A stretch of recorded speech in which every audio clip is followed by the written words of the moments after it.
What's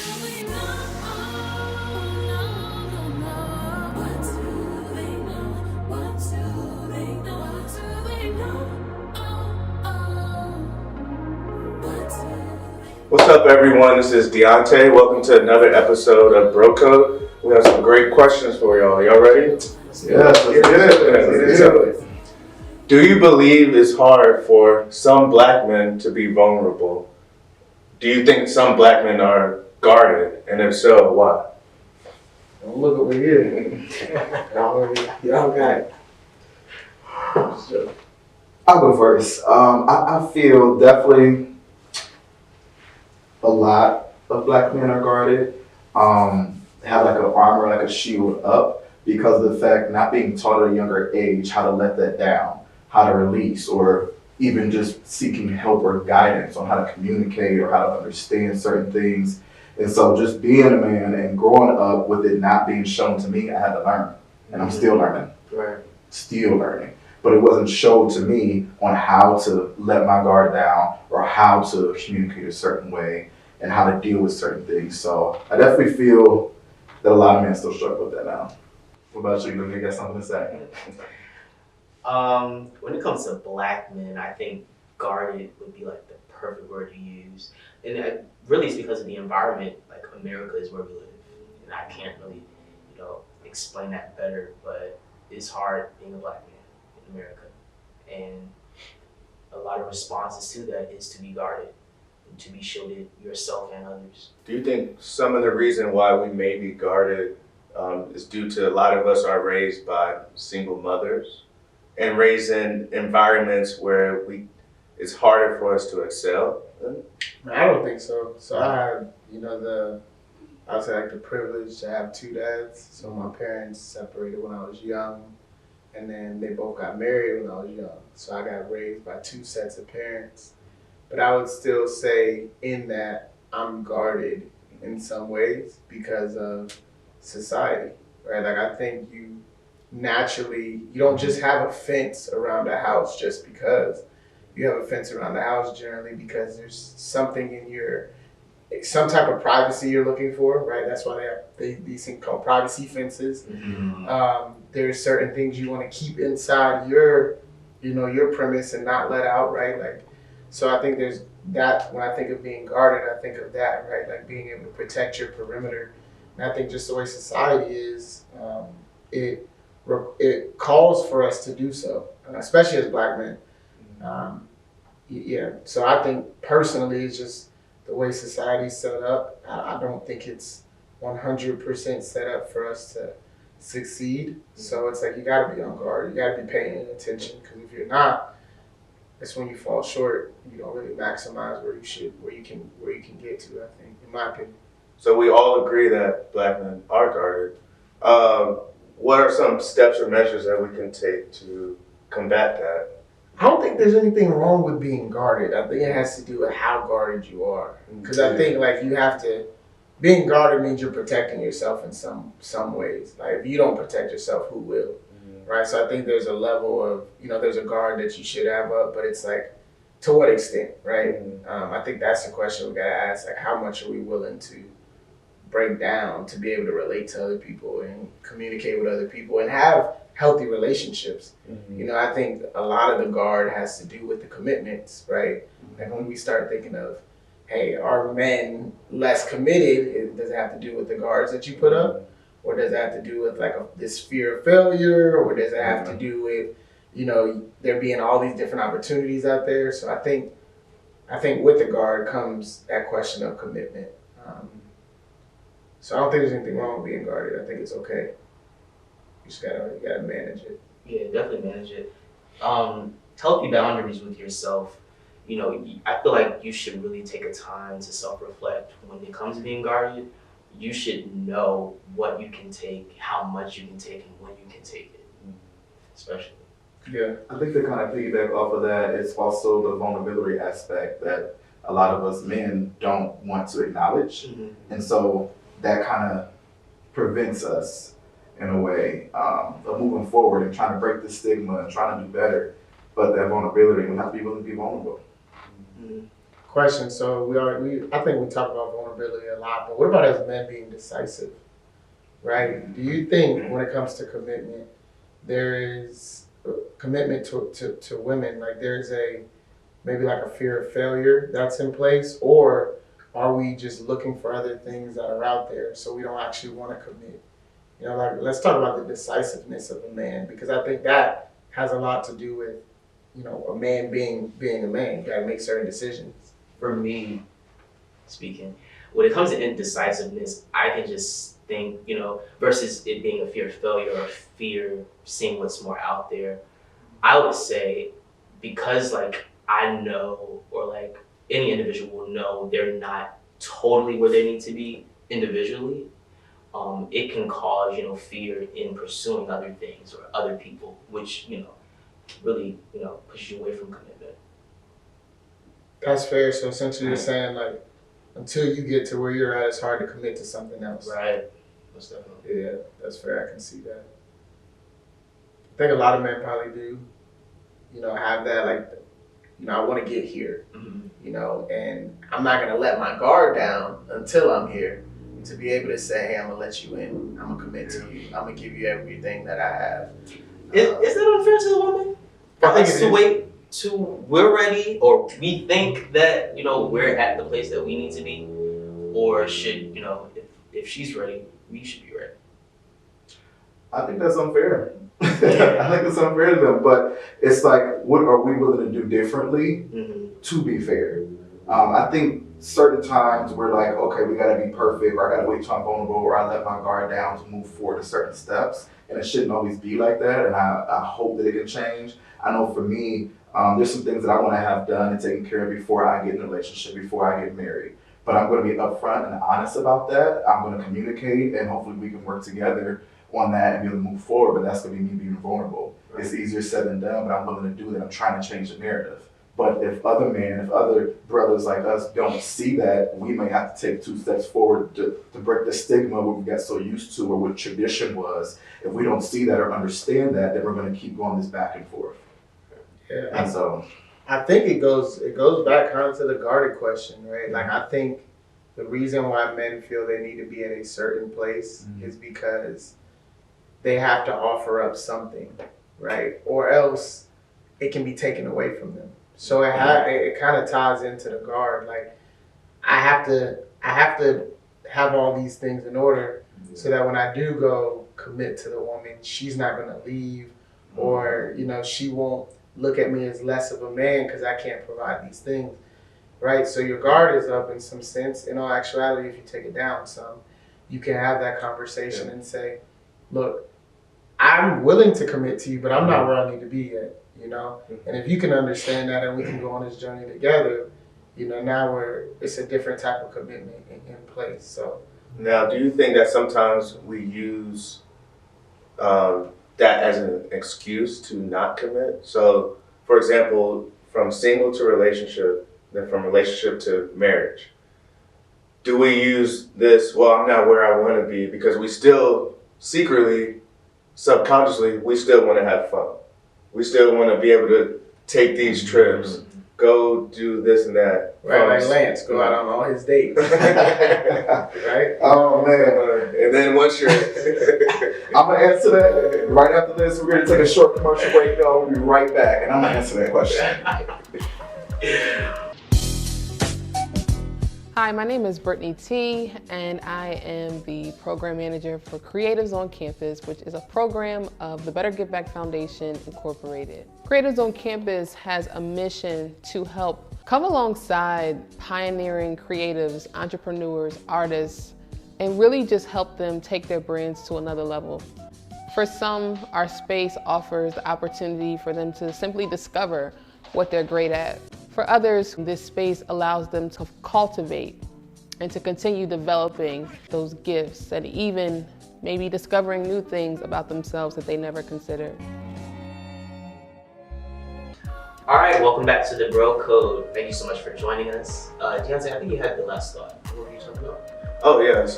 We were talking about men making excuses for not wanting to commit. I'm all about holding a man accountable, make sure you're leading your relationship. your interactions the proper way. And sometimes I'm guilty of this as well. You know, we say, you know, I'll commit when I have A, B, and C, but we really subconsciously just isn't ready to commit, but we don't want to let the woman go, or we just want to continue to have our cake and eat it too. So, you know, we really have to do our self-reflection too, and, you know, be considerate how we're treating someone. If we really want to live this single lifestyle, you know, we need to express that and then let the woman make her decision from there. I agree with that. I think for me, when I was younger, I had that mentality, okay, I'm gonna have my cake and eat it too.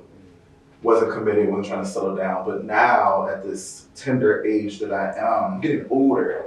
And so my mentality is different. I move differently, and I'm looking for my life partner. I'm looking for my wife. I'm looking for stability. I'm looking for maturity, honesty, financial conversations. It's like I'm looking for that now, whereas 10 years ago I wasn't looking for that. So not to say that age matters, but it's also maturity level. It's also where you're at for what you're open to be willing to talk about, to discuss, to have these conversations with your partner, with your wife, to be able to move forward. And so we're not all there, but respectively we're in different places, and it's up to you as a man.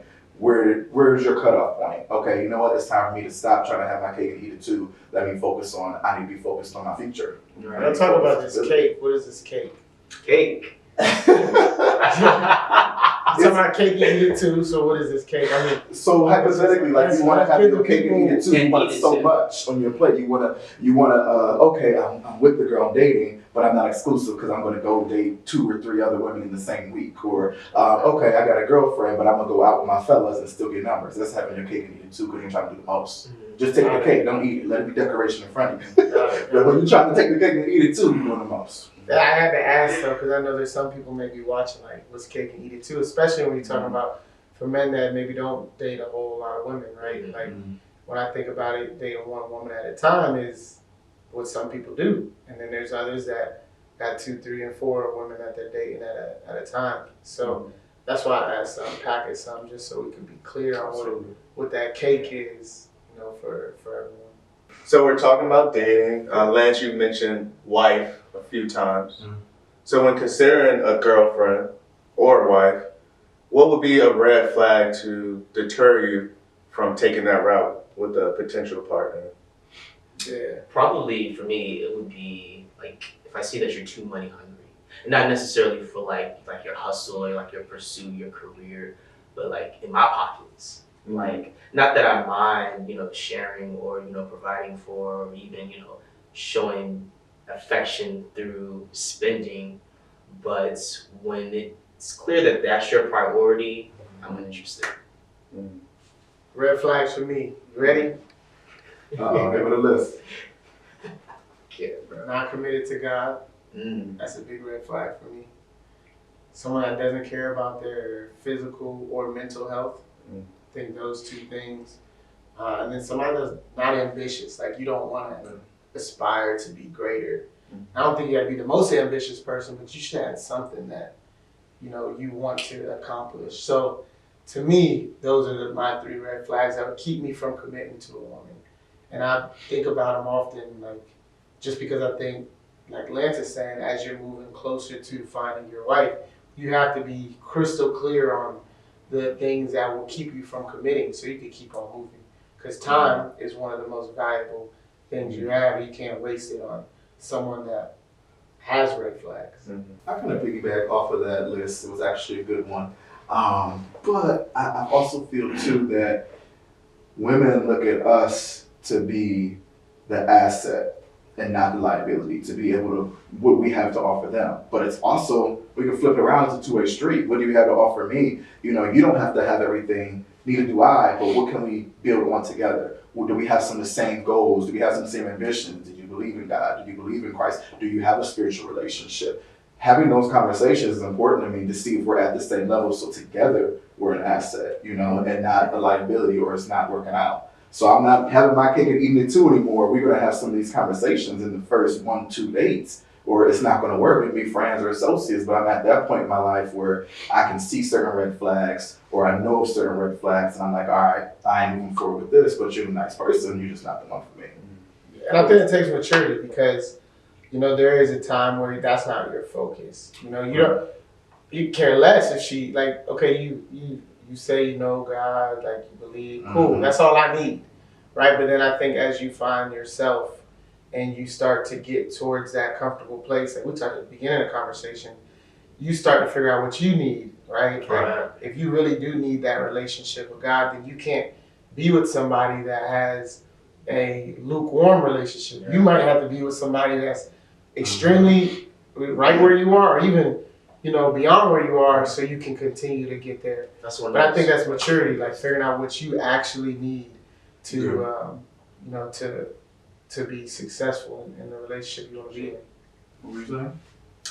I was just saying that's probably one of the most frustrating places to be in, to like want or have a desire for more of God, and the person you're with is doing or creating an atmosphere that's getting you the exact opposite of that.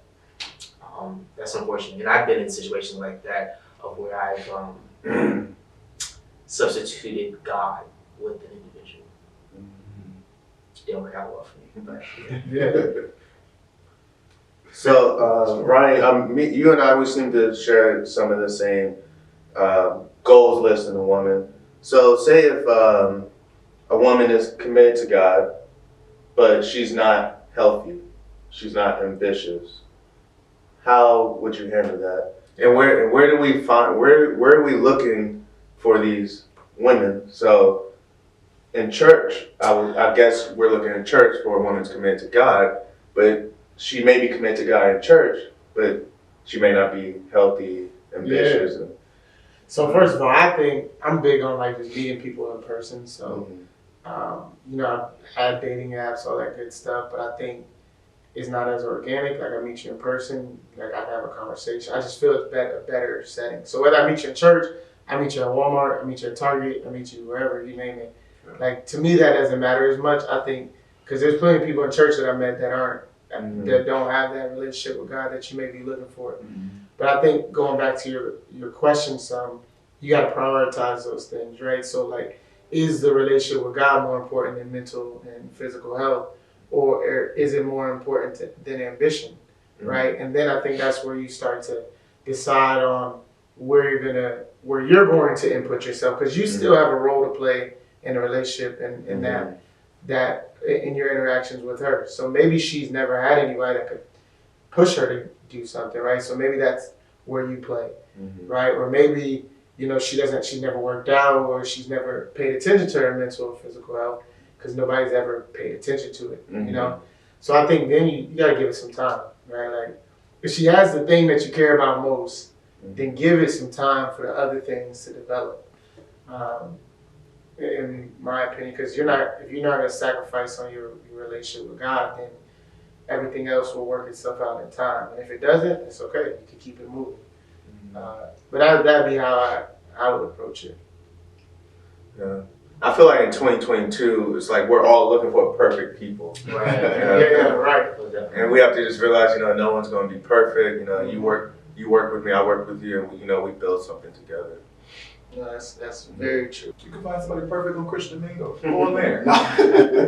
No, I'm Christian Mingle. I piggyback off of what Ryan said. Like nowadays, you know, just be open to it.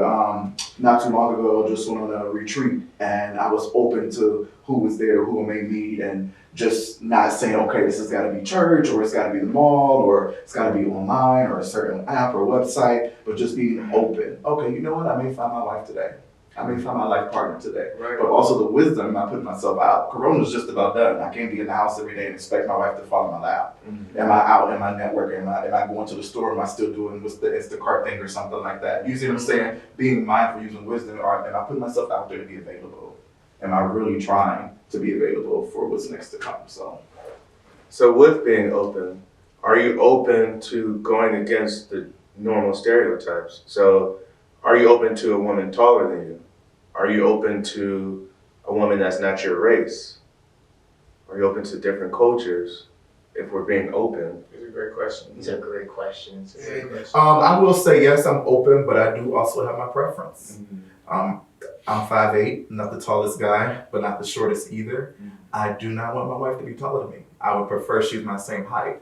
Do I have a preference? You know, I love all shades, but my preference, give me a light skin like me. I'll take brown skin, you know, beautiful inside and out. So like the inside is the mental part. Okay, you don't have to be a doctor or have a doctorate degree, but do you have some type of higher education? Are you pursuing that? Am I attracted to your personality? Do I want them to be nappy and have the buckwheat peas in the back and everything and looking crazy? No. But I do know some women like to keep it natural. I'm perfectly fine if you want to wear a wig, just make it look good. So I do have my preference, but I think so. I would say this: like I don't have a very. My preference is a little different. Like when it comes to ethnicity and race, to me that doesn't matter. I think what matters is like what I told you. Those three things to me, those matter, and then who the person is definitely matters a lot. And then really their level of understanding, right? So like it's easier in some instances to date somebody that looks like you, right? But if you're gonna step outside of that, there has to be a level of understanding that that person has for your plight. And I think that's sometimes what can be missing. And that's something that affects, it's beyond just you and her. It's gonna affect your children, because there has to be that understanding of the plight to be able to communicate to them what they're gonna be into. We talked about like gender roles, who's gonna actually raise the children. That matters as well. Like you gotta be able to talk to my children that'll probably come out black and talk to them about what it's like being a black person in America, or at least have an understanding to be able to communicate and to have true feelings about it, right? I think when people push off like, oh, I don't really want to talk about it, stay away from the issue, you know, there's not a true conviction that they have towards your plight. So I think that matters as well. So I don't have too much preference. You just gotta be beautiful and understanding. That's awesome. Unfortunately, that's all the time that we have for you guys today. Thank you so much for watching The Bro Code. Make sure you subscribe to CA Vision Media on YouTube and follow all the socials below. We'll see you next time. I can't reason. You've been a real one. Flashing back 2013. Took all to been my baby CD. Still wanna know, what do they know? Was it fact?